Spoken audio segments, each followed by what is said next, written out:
நீட்டை பத்தி பேச திமுகக்கு என்ன தகுதி இருக்கு, என்ன அருகதை இருக்கு? நீட்டை பத்தி பேசுறதுக்கு காங்கிரஸுக்கு என்ன தகுதி இருக்கு, என்ன அருகதை இருக்கு? ப்ரோ ப்ரோ ப்ரோ என்ன போறீங்க? சங்கின்னு கமெண்ட் போடுவா? அதெல்லாம் இல்ல, வெயிட் பண்ணி ஃபுல்லா கேளுங்க. கேட்டுட்டு அப்புறம் கமெண்ட் போடலாம். பேசுறத கொஞ்சம் கேளுங்க. இன்னைக்கு கஷ்டப்படுற பசங்க எல்லாருக்கும் நீட்டுன்ற ஒண்ணு எவ்வளவு பெரிய பிரச்சனையா இருக்குன்னு எல்லாருக்கும் தெரியும். ஆனா இதுக்கு விதை போட்டதே இந்த திமுகவும் காங்கிரஸும். 2011 நவம்பர் மாசம் ராஜ்யசபால அன்றைய சுகாதாரத்துறை அமைச்சர் திரு குலாம் நபி ஆசாத் அவர்கள் நீட்ன்றத உள்ள ப்ரொபோசல் கொண்டு வராரு. அதாவது சுப்ரீம் கோர்ட் அப்ரூவ் கொடுத்துட்டாங்க, இதுன்னு ஒண்ணு கொண்டு வராரு. அந்த கொண்டு வர ப்ரொபோசல அன்னைக்கு 18 எம்பி வச்சுக்கிட்டு கூட்டணியில அமைச்சரவையில இருந்த தவிட்டு தற்கூரிகளின் கூடாரம் திமுக அதை தடுத்திருக்கலாம். இப்போ இந்த தவிட்டு தற்கூரி கூட்டம் இருக்குல்ல, திமுகவோட தவிட்டு தற்கூரி கூட்டங்களா, அவங்க இப்ப சொல்லுவானுங்க, எங்க ஐயா கலைஞர் கருணாநிதி கோர்ட்ல கேஸ் போட்டாரு 2011. தம்பிகளா, தற்கூரிகளா, உங்களுக்கு அவ்வளவுதான் பாடம் எடுத்திருக்காங்க. தற்கூரி திமுக தற்கூரிகளா? அந்த சுகாதாரத்துறை இணை அமைச்சர் யார் தெரியுமா? உங்க தற்கூரி திமுகவோட காந்தி செல்வன். இதுக்கே கோர்ட்டுக்கு போனோம், இதுக்கே கோர்ட்டுக்கு போனோம் உங்க ஐயா கருணாநிதி. உங்க காந்தி செல்வனே வச்சு வாபஸ் வாங்கியிருக்கலாம். அது மட்டும் இல்லாம அந்த நாள்ல காங்கிரஸ் மெஜாரிட்டிக்கே ஒரு 10 எம்பி ஷார்டேஜ்ல இருக்காங்க. 272 மெஜாரிட்டினா அவங்க கிட்ட இருந்தது 262 இன்க்ளூடிங் டிஎம்கே. மெஜாரிட்டிக்கே 10 சீட்டு கம்மியா இருந்த அந்த காங்கிரஸ் கவர்மெண்ட்டை உங்களால மிரட்டியோ உருட்டியோ, அதாவது அமைச்சரவைக்கு நீங்க எப்படிலாம் உள்ள போய் அன்னைக்கு நீங்க ஓடி போய் வாங்கிட்டு வந்தீங்கன்றதெல்லாம் நாங்க பார்த்திருக்கோம். ஐயா கலைஞர் கருணாநிதி அவர்கள் எப்படிலாம் ஓடி போனாரு ஃபிளைட்ல, அமைச்சரவை எப்படிலாம் பதவி வாங்கினாருன்னு பார்த்திருக்கோங்க. நீட்டு விளக்கம் நீங்க, அதாவது நீட்டுன்னு ஒண்ணு கொண்டு வராங்க, மாநில சுயாட்சிக்கு பங்கம் வரும், மாநில சுயாட்சிக்கு பிரச்சனை வரும்னு ஒரு தொலைநோக்கு சிந்தனை கொண்ட ஐயா எம் கருணாநிதி அவரால் தெரியாதா? ஏன் அது தெரிஞ்சதால தான் கோர்ட்டுக்கே போனாரு. அதே 2011 தான் கோர்ட்டுக்கு போனாரு. 2011 கோர்ட்ல கேஸ் போட்டது எதுக்கு? சும்மா எங்க கிட்ட எல்லாம் ஜோக் காட்டுறதுக்கு. நாங்க எதிர்த்து இருக்கிறோம் பாத்தியா, நாங்க சட்ட போராட்டம் பண்ணிருக்கிறோம் பாத்தியா, இன்னொரு 30 வருஷம் கழிச்சு காட்டுறதுக்கு சட்ட போராட்டம் பண்ணோம். ஜோக்கு. திமுக பண்றதெல்லாம் ஜோக்கு. சட்ட போராட்டம் பண்ணாங்க, சட்ட போராட்டம். அன்னைக்கு ஆதரவை வாபஸ் வாங்கியிருந்தா நீட்டுன்றது வேர்லயே அழிஞ்சிருக்குமே. இன்னைக்கு இவ்வளவு பெரிய பிரச்சனையா நடந்திருக்காது. ஏன் ப்ரோ? ஜிஎஸ்டி ப்ரப்போசல் பண்ணும்போது இப்படிதான் எல்லா துவாரத்தையும் மூடிட்டு உட்காந்தாச்சு. நீட்டு ப்ரப்போஸ் பண்ணும்போது இப்படிதான் எல்லா துவாரத்தையும் மூடிட்டு உட்காந்தாச்சு. இன்னைக்கு நடக்கிற எல்லா பிரச்சனைக்கும் வேறு ஊன்றி அதுக்கு தண்ணி ஊத்தி செடியா வளர்த்தது திமுக தற்கூரிகளா? திமுக தான். திமுக போட்ட விதை தான் எல்லாமே. நீட்டுன்னு இன்னைக்கு சின்னவர் அப்படியே நீட்டு விளக்குக்கு முதலமைச்சர் விஜய் பதில் சொல்லணும். அவங்க தாத்தா பதில் சொன்னாரா? உங்க தாத்தா அன்னைக்கு ஆட்சி அதிகார பவருக்காக அங்கேயே உட்காந்து இருந்தாரு, காங்கிரஸ் கூடவே அப்படியே ஒட்டிக்கிங்க. அன்னைக்கு ஒரே ஒரு ஆதரவு வாபஸ் கொடுத்திருந்தா அந்த நீட்டு ப்ரொபோசல டிஸ்மிஸ் ஆயிருக்குமே. இதுல வேற இவர் விஜய்க்கு அறிவுரை சொல்றாரா? மாண்புமிகு எதிர்கட்சி தலைவர் அவர்களே, உங்களுக்கு அறிவு இல்லை, அது எங்களுக்கு தெரியும்.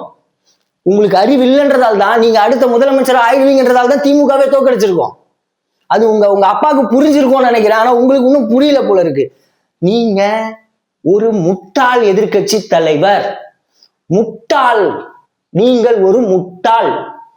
கூட இருந்த குமாரு, எல்லாத்துலயும் கூட இருந்த குமாரு, தொழிலை ஒழுங்கா கத்துக்கல குமாரு. அதனால அறிக்கை கொடுக்கறத நிறுத்திட்டு சைலண்டா இரு குமாரு. அறிக்கை கொடுத்தா ரோட்ல போற வர பசங்க எல்லாம் அடிப்பானுங்க குமாரு. வரலாறு யாரு முழுசா சொல்லு குமாரு. ஏன் குமாரு? கூட இருந்த குமாரு, உங்க தாத்தா அன்னைக்கு காங்கிரஸுக்கு வாபஸ் வாங்கி இருந்தா ஆதரவை நிலையா நின்று இருந்தா, நீட்டு எங்க மாநில சுயாட்சிக்கு பிரச்சனை வரும்னு சொல்லி இருந்தா, இத்தனை இருந்தா இருக்கு. இதுல காங்கிரஸ் ராகுல் காந்தி வேற போயிட்டு அங்க போய் காமெடி வேற பண்ணிக்கிட்டு இருக்காரு எதிர்கட்சி தலைவரா. நீட்டை கொண்டு அந்த ஐடியாவே உங்களோட ஐடியாயா? நீங்க அங்க போய் காமெடி பண்ணிட்டு இருக்கீங்க, நீட்டால மக்கள் துன்புறுத்தப்படுறாங்கன்ட்டு. அதை இம்ப்ளிமெண்ட் தான் பிஜேபி பண்ணாங்க. அவங்களும் பண்ணிருக்க கூடாது. அது மக்கள் விரோத இதுவா இருக்கு, ஒரு மாநிலத்துக்கு சுயாட்சி தன்மை போகுதுன்னும் போது அதை பண்ணிருக்க கூடாது. ஆனா அவங்க பண்ணாங்க. ஏன்னா காங்கிரஸும் பிஜேபியுமே ஒரே கூட்டையில ஒண்ணு மட்டும் தான். சின்ன வித்தியாசம் என்ன தெரியுமா? மதசார்பின்மை. அதாவது திமுக மதசார்பின்மை இருக்கும், பாத்திருக்கீங்களா? அந்த மாதிரிதான் காங்கிரஸ் மதசார்பின்மை. திமுகவோட மதசார்பின்மை என்ன? தன்னை கிறித்துவன் பிரகடனப்படுத்திப்பாரு. யாரு? துணை முதலமைச்சரா இருந்தவர் நம்ம முட்டாள் எதிர்கட்சி தலைவர் அண்ணன் உதயநிதி அவர்கள். தன்னை கிறித்துவன் பிரகடனப்படுத்திட்டு மதசார்பின்மை பேசுவாரு. அண்ணா சொன்னது ஒன்றே குலம் ஒருவனே தேவன். ஒரு குலத்தை பிடிக்க கூடாது. ஒரு மதத்தை கையில எடுத்தினா அப்ப பிஜேபிக்கு உங்களுக்கு என்ன வித்தியாசம்? என்ன வித்தியாசம்னு கேக்குறேன். அவர் இந்துத்துவானா நீங்க வந்து இன்னொரு மதத்தை எடுக்கிறீங்க. அப்ப ரெண்டும் ஒண்ணு தானே. திமுக எங்க இருக்கு மத சார்பின்மை? அப்போ அதே மாதிரிதான் காங்கிரஸ் கிட்டயும் இல்ல. ஆனா இருக்கிறதா 2 பேரும் ஜோடிச்சுக்கிட்டு இருக்காங்க. காங்கிரஸ் தாவேகா கூட இருக்கிறதால காங்கிரஸ் நாங்க ஆதரிப்போமா? நான் 100% திமுக, காங்கிரஸ், பாஜக எதிர்ப்பாளன். எந்த மதத்தையும் தூக்கிட்டு வர எவனா இருந்தாலும் அவனை எதிர்ப்பேன்.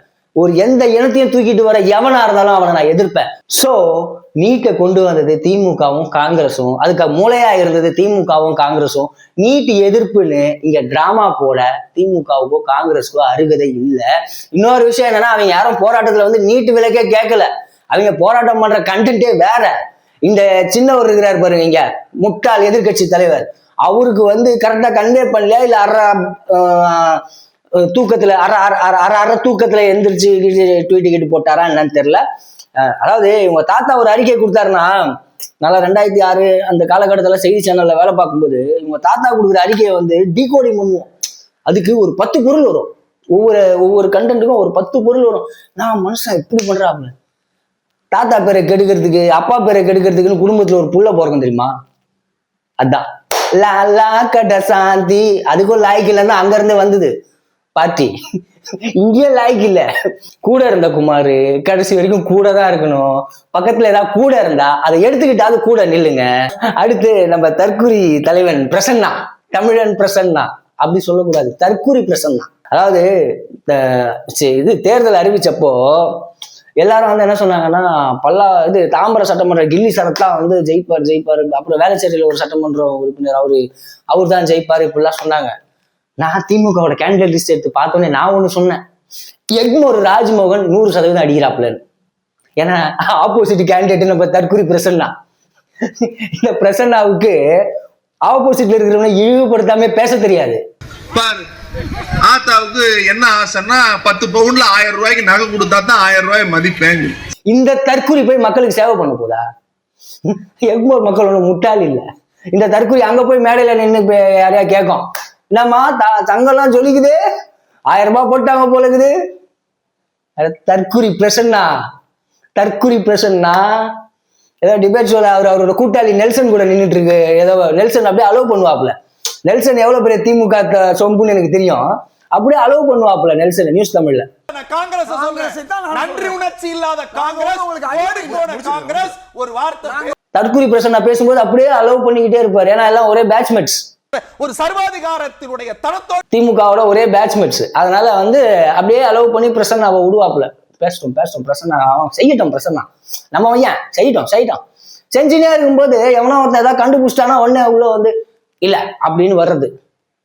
மிஸ்டர் நெல்சா, பக்கத்திலே இருந்து பார்த்திருக்க நெல்சா உங்களை. நீங்க எவ்வளவு பெரிய திமுகவோட, அதாவது செந்தில் வேலன் எவ்வளவு பெரிய அண்டாவோ நீங்க அதை விட டபுள் மடங்கு அண்டான்றத உங்க கூடவே இருந்து உங்க கூடவே ஒர்க் பண்ணிருக்கேன். பக்கத்திலே இருந்து உங்களை பார்த்திருக்கேன். திரு நெல்சா, தற்குறி பிரசன்னா தொடர்ந்து முதலமைச்சர் அவதூறா பேசக்கூடாது. தற்குறி பிரசன்னா அவதூறா பேசக்கூடாது. இப்ப நான் சொன்னல முட்டாள்னு சொல்லு.